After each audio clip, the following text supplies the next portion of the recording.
오송 지하차도 참사 희생자 유가족들이 김영환 지사와 이범석 시장을 검찰에 고발했습니다.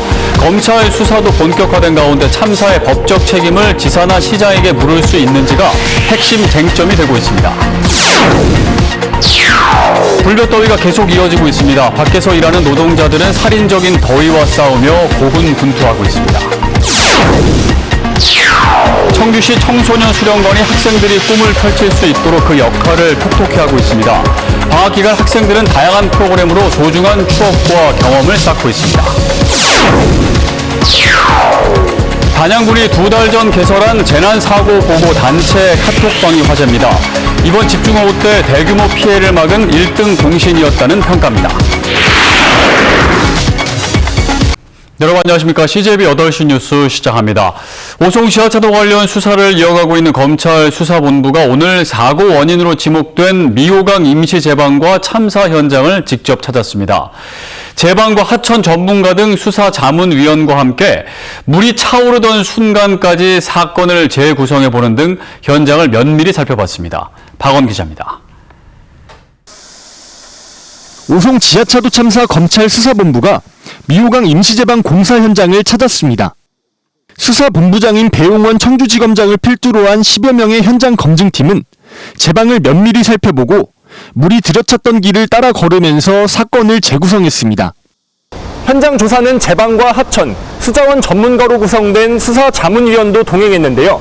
검찰은 이들에게 기술적인 조언을 구했습니다. 곧바로 참사 현장인 궁평 2 지하차도도 둘러봤습니다. 초동 수사를 펼친 경찰도 동행해 여태껏 조사한 내용을 자세히 설명했습니다. 자문위원들은 현장에서 보인 문제점과 관련 의견을 검찰에 전달했습니다. 지하차도의 배수 구조가 오히려 피해를 키웠다는 겁니다. 검찰은 이번 현장 조사를 토대로 사고 원인과 책임 소재를 명백히 규명할 것이라고 밝혔습니다. 1차, 2차에 걸쳐서 압수수색을 마치고 증거물들을 분석하고 있습니다. 엄중한 처벌이 이루어질 수 있도록 최선을 다할 예정입니다. 한편 참사 당일 소방의 최고 책임자였던 충북소방본부장 직무대리가 사고 발생 2시간 뒤에 출근하고 현장에도 뒤늦게 도착한 것으로 알려져 논란이 일고 있습니다. 충북소방본부는 향후 국회와 검찰 조사에서 소명할 것이라고 밝혔습니다. CJB 박원입니다. 오송 지하차도 참사에 대한 책임론이 김영환 지사와 이범석 청주시장을 향했습니다. 희생자 유가족들의 참사의 책임을 직접 묻겠다며 김 지사와 이 시장을 오늘 검찰에 고발했습니다. 관련 내용 조용관 기자가 전해드립니다. 지난주 국무조정실은 참사에 대한 부실 대응을 지적하며 충청북도 9명과 청주시 6명 등 공무원 34명을 검찰에 수사 의뢰했습니다.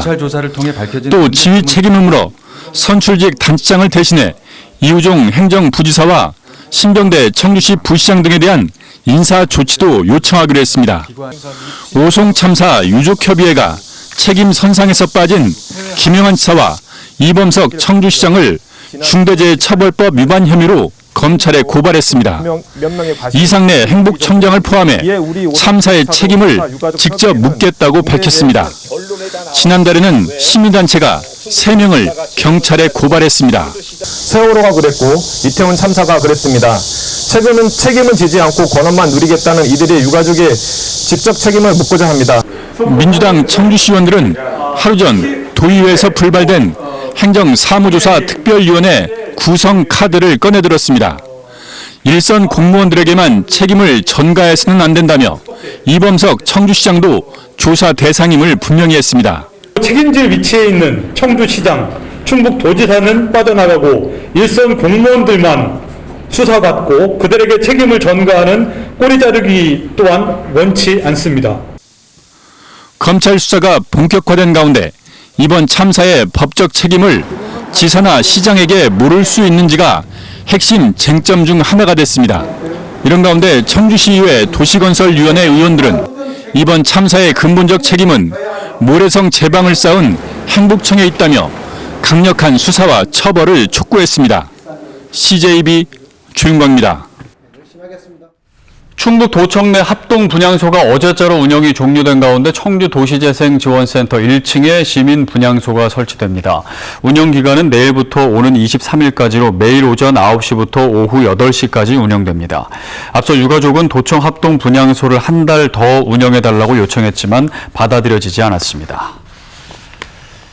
청주시의 집중호우에 따른 사유재산 피해 신고 시한이 내일 오후 6시로 종료됩니다. 청주시는 당초 지난달 31일을 피해 신고 시한으로 정했지만 침수 규모와 시설물 파손이 많고 고령자가 많아 기간을 연장한 바 있습니다. 신고는 읍면동을 방문해 서류를 작성하거나 국민재난안전관리포털 홈페이지에서 할 수 있습니다. 네, 펄펄 끓는 불볕더위가 오늘도 계속됐습니다. 특히 밖에서 일하는 노동자들은 살인적인 더위와 싸우며 고군분투하고 있는데요. 이들의 모습을 진기훈 기자가 취재했습니다. 폭염에 달궈진 트럭 짐칸에서 택배를 정리하고 짐을 들고 엘리베이터도 없는 저층 주택 계단을 수도 없이 오르내립니다. 150개 넘는 할당량을 채워야 일이 끝나다 보니 제대로 쉴 수도 없고 일이 끝나면 온몸은 땀으로 폭삭 젖습니다. 이게 더위가 사람을 엄청 지치게 해요. 짐을 받아서 분류를 하고 할 때부터 한 1시간 지나면 다 젖어요. 그냥 속옷까지. 그냥 하루 종일 젖어진 상태로 있는 거예요. 상권 밀집 지역에서도 택배기사들은 살인적인 더위와 전쟁을 치릅니다. 종종 걸음으로 여러 상점들을 돌고 상가 계단을 오르내리고 손수레까지 동원해 택배를 배달합니다. 작년보다 더 심한 것 같아요. 숨이 막 여기까지 차오르는 것 같아요. 작년에는 그래도 좀 버틸만 했었는데 환경미화원들도 폭염 속 사투를 벌입니다. 지난달 집중호우 여파로 생긴 각종 쓰레기를 치우는데 허리를 굽혔다 폈다 쓰레기 자루를 끊임없이 차로 옮기다 보면 온몸은 물을 끼얹은 듯 땀범벅이 되고 보호장구와 마스크까지 착용해 숨은 턱턱 막히지만 사명감 하나로 폭염을 이겨내봅니다. 그냥 몸이 녹아내린다고 표현하는 게 딱 맞는 것 같고 더위에 대해서 저희가 솔직히 너무 힘들거든요. 솔직히 내 코스, 저희 지역이 깨끗해진다는 그 마음 그거 하나 가지고 열심히 일하고 있습니다. 충북은 지난달 28일부터 7일 연속 도내 전역에 폭염 경보가 발효 중입니다.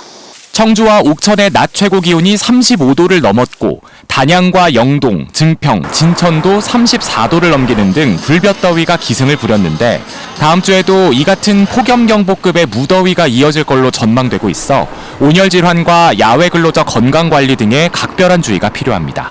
CJB 진기훈입니다. 단양군이 2달 전 개설한 재난사고 보고 단체 카톡방이 화제입니다. 이번에 충북을 방탄 집중호우 때 그 진가를 제대로 발휘한 것인데요.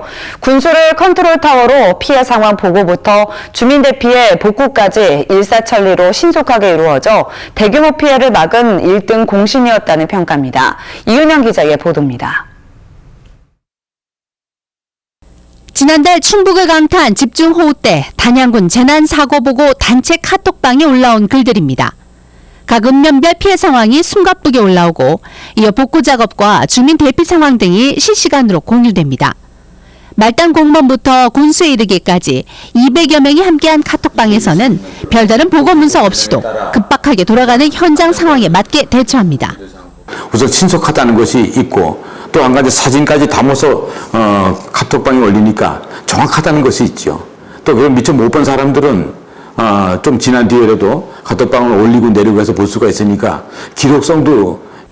실제로 대강면 남조천의 수위가 급상승하자 면사무소 직원이 단체 카톡방에 상황을 알리고 새벽 4시 현장을 직접 찾아가 대피 명령을 내렸습니다. 도로가 물에 잠기면서 고립 위기에 접어든 대강 오토 캠핑장의 야영객 17명이 무사히 대피할 수 있었고 인근 펜션 투숙객 12명도 즉각 대피하면서 큰 피해를 사전에 막을 수 있었습니다. 바로 새벽 하면 그때가 4시쯤인데 오셔가지고 전부 다니시면서 조치하시고 그래서 저희 주민들한테는 굉장히 큰 사고 예방 도움이 됐죠. 대규모 산사태가 우려되자 인근 주민들을 재빨리 대피시키는 등 신속한 대응으로 지난 집중호우 기간 단양군에서는 단 한 명의 인명피해도 발생하지 않았습니다. 지금까지는 재난상황실에서 그것들을 통제를 하고 통제 책임을 졌다라고 보면 이번 상황에 대해서 통제는 전 공무원이 같이 그 통제를 했다라는 게 가장 중요한 포인트일 것 같습니다. 단양구는 앞으로 경찰서, 소방서를 포함한 13개 유관기관과 카톡방을 추가 개설해 재난재해 시 더욱 신속하게 대처할 계획입니다. CJB 이윤영입니다. 여름방학은 학생들이 다양한 활동을 통해 한 뼘 더 성장할 수 있는 시기죠. 아이들이 자신의 꿈을 펼칠 수 있도록 활동 공간과 프로그램을 마련해주는 것이 중요한데요. 청주시 청소년 수련관이 그런 역할을 톡톡히 하고 있습니다. 장원석 기자입니다. 가슴 아픈 학창시절 추억을 노래한 영화 OST를 연주하는 청소년들의 표정이 진지합니다. 서정적 감성을 이어가는 건반악기와 슬픔을 어루만지는 기타 소년, 그리고 가슴을 벅차게 만드는 드럼 박자가 아름다운 조화를 이뤄냅니다. 중학생 밴드 크로커스는 여름 방학 기간 방음 연습실에서 경연대회 우승을 목표로 끊임없는 연습을 이어가고 있습니다. 좋은 악기를 사용을 하니까 저희가 더 많이 연주해보는 재미를 느꼈었고요. 저희가 필요한 시간대나 하고 싶은 시간대 자유롭게 올 수 있어서 K-팝을 주도하는 소녀들은 칼 군무에 도전합니다. 높은 음량 탓에 연습 공간을 찾기 어렵지만 이제는 전용 연습실에서 구슬땀을 쏟아내며 연습에 여념이 없습니다. 여름에 더운 날에 여기서 시원하게 쓸 수 있고 여기서 밥도 지원해 주시고 옷 같은 것도 지원해 주셔서 미래 인공지능 AI 시대를 이끌 초등학생들은 신기한 코딩 수업에 눈을 떼지 못합니다. 쉬는 시간에는 친구들과 VR 체험과 컴퓨터 게임을 즐기기도 합니다. 청주시 청소년 수련관은 지역 기업인 SK하이닉스의 도움을 받아 이번 여름방학 기간 4개 프로그램 8개 반을 운영하고 있습니다. 코로나 방역 해제가 된 이후로 아이들이 갈 곳이 없어서 저희가 여름방학 프로그램을 운영하게 됐고 그걸 통해서 일주일에 약 600명 정도의 청소년들이 이용을 하고 있습니다. 학업과 입시로 힘든 시기지만 청소년들은 올해 여름방학을 아름다운 추억과 소중한 경험의 한 페이지로 장식하고 있습니다. CJB 장원석입니다.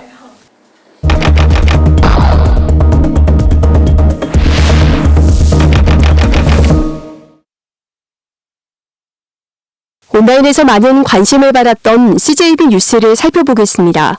오송 지하차도 참사 전날 재난대응 최고 단계에서 김영환 지사가 레이크파크 르네상스 관련 전문가를 만나러 서울에 갔었다는 보도에 대해 누리꾼들은 뭐가 그리 급하다고 비상시국에 자리까지 비우나 재난 컨트롤타워 총책임자로서 한심하다 등 안일한 태도를 지적하는 질타가 쏟아졌습니다.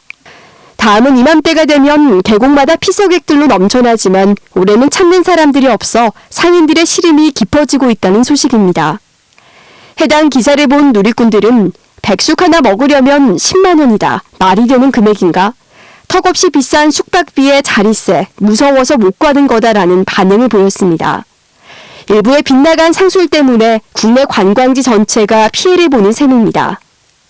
서울의 한 초등학교 교사의 죽음을 계기로 교권을 바로 세우자는 목소리가 커지고 있는 가운데 충북의 교권 침해 사례도 조사됐습니다. 폭언, 폭행 위협부터 술을 마시자거나 돈을 빌려달라는 사적인 연락까지 심각한 수준이었는데요. 누리꾼들은 이건 교권 침해를 넘어선 폭행 수준이다라며 악성 민원을 개탄하는 목소리가 이어졌고 어쩌다 이렇게까지 됐는지 씁쓸하다 등의 반응도 보였습니다. 청주시가 전동 킥보드 무단 방치와 관련한 민원이 끊이질 않자 전용 주차구역을 만들었다는 기사의 누리꾼들은 아무데나 놓고 가는 거 정말 화난다. 주차장을 만들면 뭐하나 지켜지지 않는데 등 시민들의 이용 매너를 지적하는가 하면 업체 허가내줄 때 업체가 만들도록 유도해야지. 세금으로 주차장을 일하며 예산 낭비라는 비판도 적지 않았습니다. CJB 김세희입니다.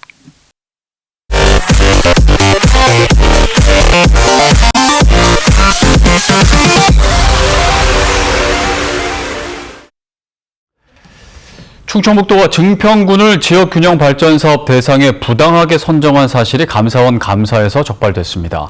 감사원에 따르면 지난 2021년 증평군은 4단계 지역균형발전사업 졸업 대상임에도 당시 도지사의 지시로 증평군이 도비 136억 원을 지원받는 4단계 지원 대상에 부당하게 선정된 것을 확인했습니다.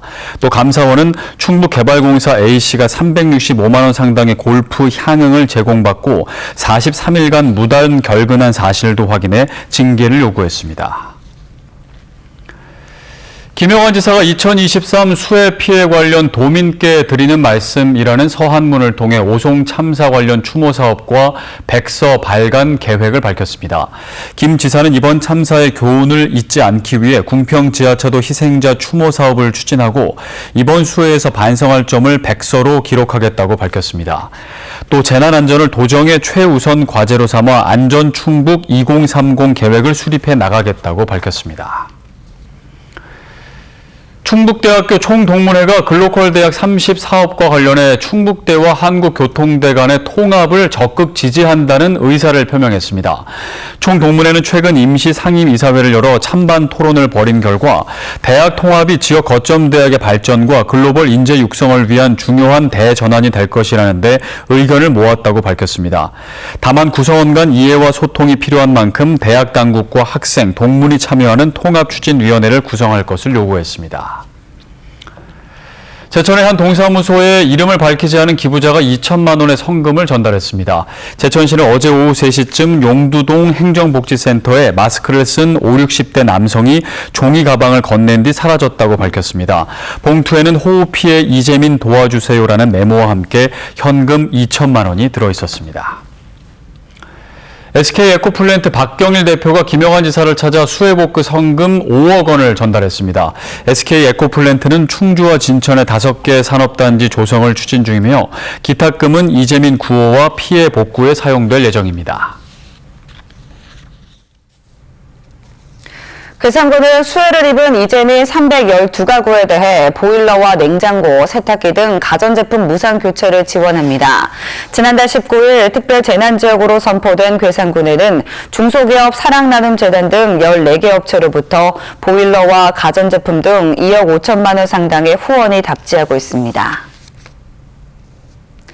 2023 청주국제공예공모전 수상작이 발표됐습니다. 총 54개국에서 862명이 접수한 작품들 가운데 금속 분야 고혜정 작가의 더 위시스가 대상으로 선정됐습니다. 심사위원들은 노동 집약적인 장인 정신과 금속이라고 연상하기 힘들 만큼 유연하고 섬세한 문양에 감탄했다고 평했습니다. 대상을 비롯해 입상작 98점은 오는 9월 1일부터 10월 15일까지 열리는 청주 공예 비엔날레 기간 전시될 예정입니다. 제천 의림지 한방치유숲길이 산림청이 선정한 제2차 걷기 좋은 명품 숲길 20선에 올랐습니다. 지난 4월 산림청이 전국 지자체를 대상으로 제2차 명품 숲길 경진 대회를 공모한 결과 도내에서는 제천 한방치유숲길이 유일하게 선정됐습니다.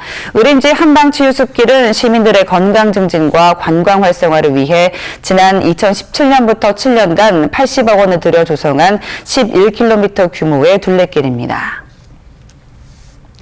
청주시가 오늘 7일부터 16일까지 청석굴 주변 달천에서 카약, 패들보드 유료 체험을 진행합니다. 안전요원을 배치해 카약 12대, 패들보드 15대로 진행됩니다. 참가 희망자는 오는 4일 이후 청주시 통합예약 시스템을 통해 사전 예약을 해야 합니다.